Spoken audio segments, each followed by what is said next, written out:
Mes chers amis de Café Évangile, est-il permis le jour du sabbat de faire le bien ou de faire le mal, de sauver une vie ou de tuer? Mais eux se taisaient. Alors promenant sur eux un regard de colère, navré de l'endurcissement de leur cœur, il dit à l'homme, étends la main. Il l'étendit et sa main redevint normale. Mes chers amis, nous célébrons en ce jour la mémoire de Saint Antoine, abbé, père fondateur du monachisme oriental. Le péché nuit à la relation avec Dieu, notre relation avec Dieu. Mais la dureté du cœur est encore plus préjudiciable car elle perpétue les dommages causés par le péché. Et plus le cœur est dur, plus les dommages sont permanents. Et dans le passage ci-dessus, Jésus était en colère contre les pharisiens. Et souvent, la passion de la colère est un péché, résultant de l'impatience et d'un manque de charité. Mais à d'autres moments, la passion de la colère peut être bonne lorsqu'elle est motivée par l'amour des autres et la haine de leurs péchés. Et dans le cas présent, Jésus était attristé par la dureté de cœur des pharisiens et cette attristante a motivé sa sainte colère. Sa sainte colère n'a pas provoqué de critiques irrationnelles. Au contraire, elle a poussé Jésus à guérir cet homme en présence des pharisiens afin qu'ils adoucissent leur cœur et croient en Jésus. Malheureusement,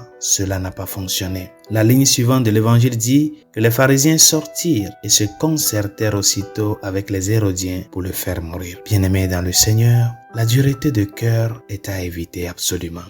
Le problème est que ceux qui ont le cœur dur ne sont généralement pas ouverts au fait qu'ils ont le cœur dur. Elles sont obstinées et têtues et souvent moralisatrices. Par conséquent, lorsque les gens souffrent de ce mal spirituel, il leur est difficile de changer, surtout lorsqu'ils y sont confrontés. Et ce passage de l'évangile vous offre une occasion importante de regarder votre propre cœur avec honnêteté. Seul Dieu et vous-même avez besoin de participer à cette introspection et à cette conversation intérieure. Commencez par réfléchir aux pharisiens et aux mauvais exemples qu'ils ont donnés. À partir de là, essayez de vous regarder avec une grande honnêteté. Êtes-vous obstiné? Êtes-vous endurci dans vos convictions au point de ne pas vouloir envisager que vous puissiez parfois vous tromper? Y a-t-il dans votre vie des personnes avec lesquelles vous êtes entré dans un conflit qui perdure? Si l'une de ces questions vous semble vraie, il se peut que vous souffriez du mal spirituel qu'est l'endurcissement du cœur. Résolution de ce jour. L'affabilité